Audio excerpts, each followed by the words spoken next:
They don't just break things, they tear through metal, swallow containers, and devour entire cars in a matter of seconds. These shredders are true monsters of engineering. Their power is measured in tens of thousands of horsepower and their weight in hundreds of tons. Some of these machines process over 100 tons of metal per hour. They are like giant jaws with metal teeth, grinding up steel beams, pipes, tanks, and rails. One of the most famous machines is the American hammer mill, which uses massive rotors to crush oversized scrap. Such machines are used at steel plants, recycling facilities, and military industrial sites. Design features include reinforced bearings, anti-vibration frames, and cooling systems. To withstand extreme loads, alloys resistant to deformation and high temperatures are used. Some machines can operate continuously for up to 16 hours without stopping. Their operation is accompanied by thunderous noise and vibration, and their appearance inspires awe even in engineers.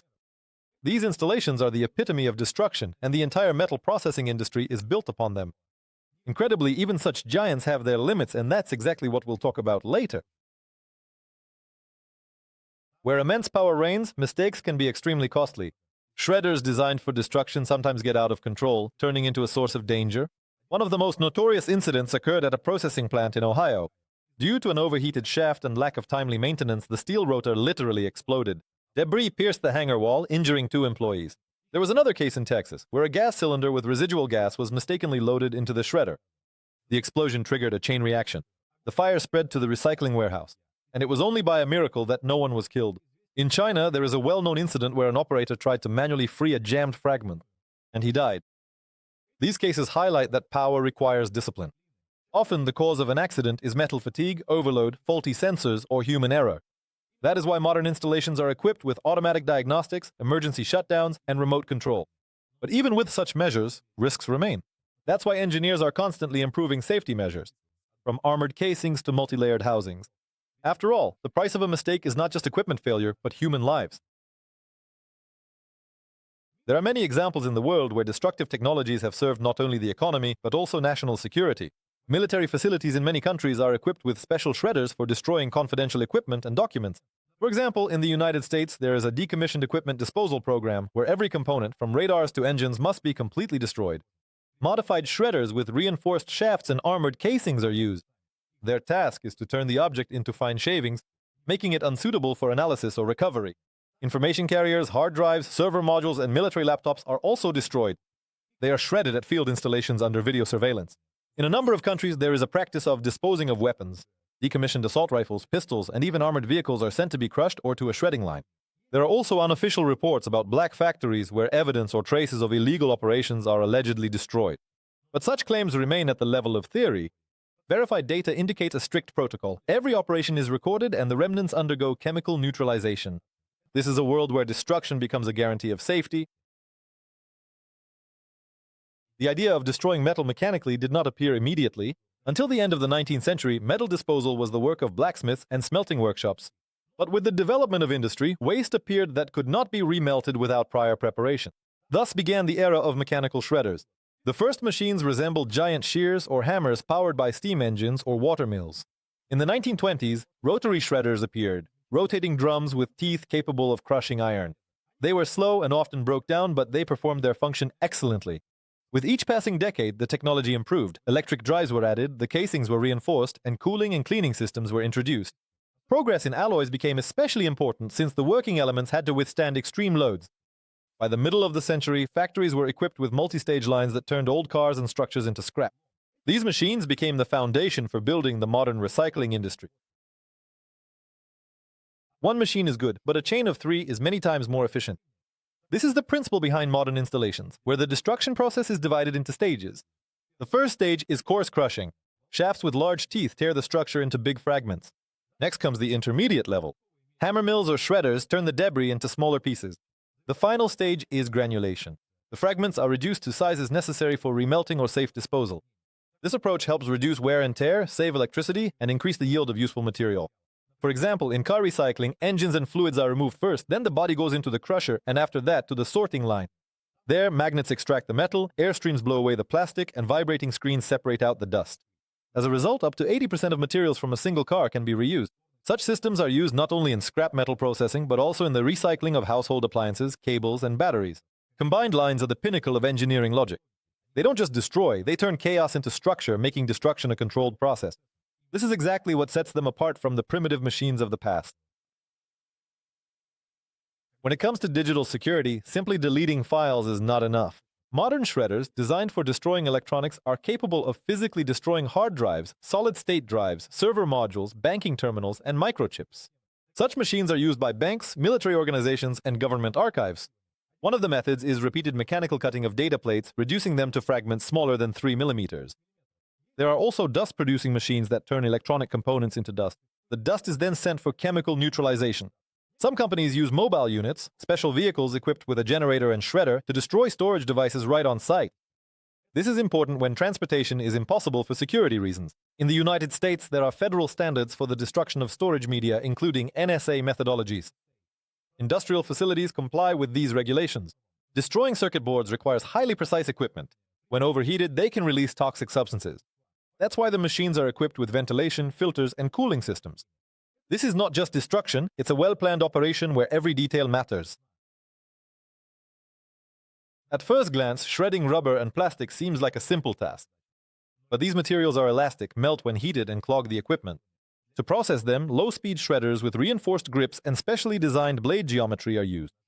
Car tires, for example, contain not only rubber but also metal cords. First, the tires are cut into pieces using hydraulic shears, then sent to a primary shredder. After the metal is separated, the remaining material is ground in a granulator into crumbs or dust. This product is used in road construction, the production of sports surfaces, and new rubber technical goods. Plastic is crushed in 2 stages: coarse shredding and subsequent grinding. The resulting granules are processed into new products, pipes, packaging, even furniture. Multi-layer materials are especially challenging, for example, packaging made from several types of plastic. For these, infrared sorters and static separation are used. Such technologies are already being used in Canada, Japan, and Germany. The recycling of rubber and plastic is important for the environment. These materials take centuries to decompose. Shredders are becoming a weapon in the fight for a clean planet, turning waste into a resource. Concrete structures are not only strong but also heavy. Their processing requires special equipment.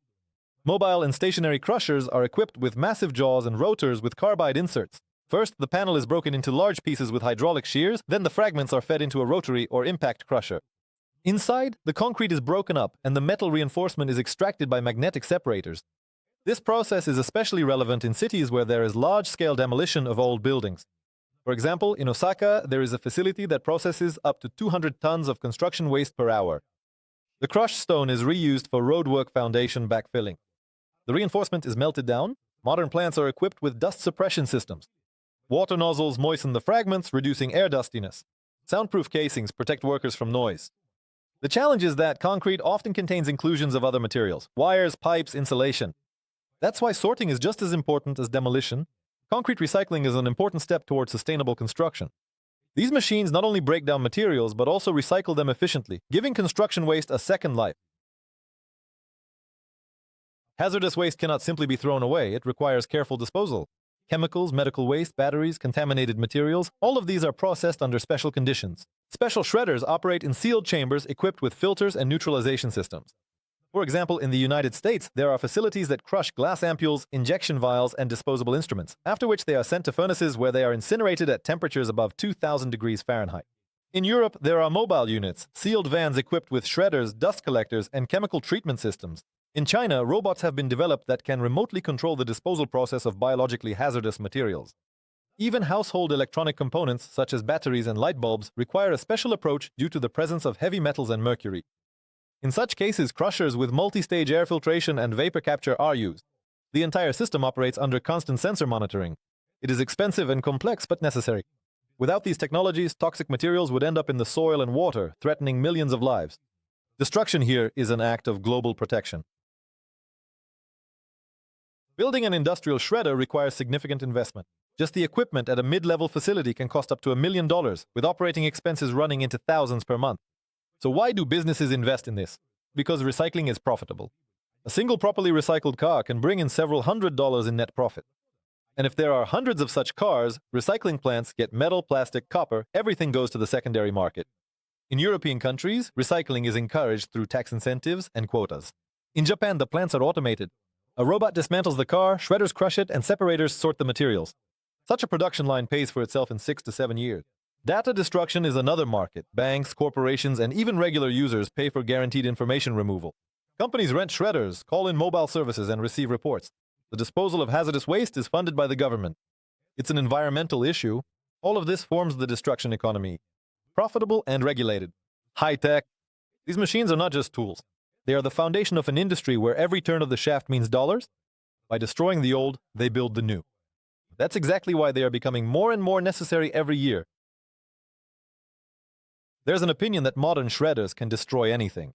But that's not true. Even the most powerful machines encounter insurmountable barriers. One of them is ceramic armor reinforced with carbon used in military and aerospace technology. It doesn't break, it crumbles along a complex trajectory which prevents effective shredding. There is also a problem with heat-resistant alloys. They are used in turbines, nuclear power, and aviation. These materials withstand extreme temperatures, pressure, and friction, and ordinary shredders can't handle them. Engineers try to destroy them using cryogenic treatment, freezing them to the point of brittleness, but even that doesn't always work.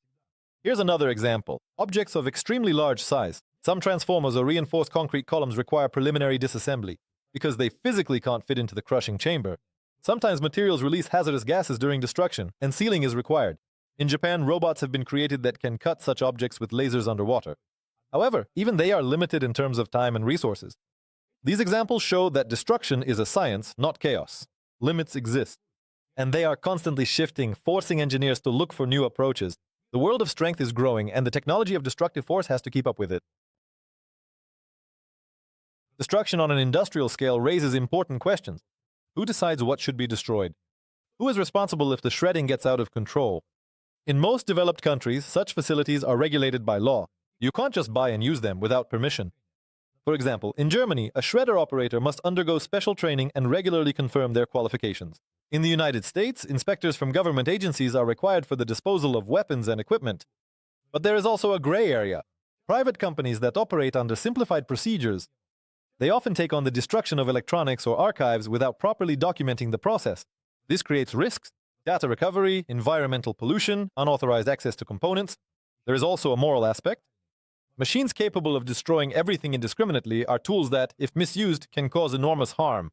If such a shredder falls into the hands of criminals, the consequences could be catastrophic. That is why in some countries these machines are classified as hazardous equipment. Their movement, sale, and operation are strictly monitored. Destruction requires not only power, but also responsibility. Without it, the machinery becomes a threat.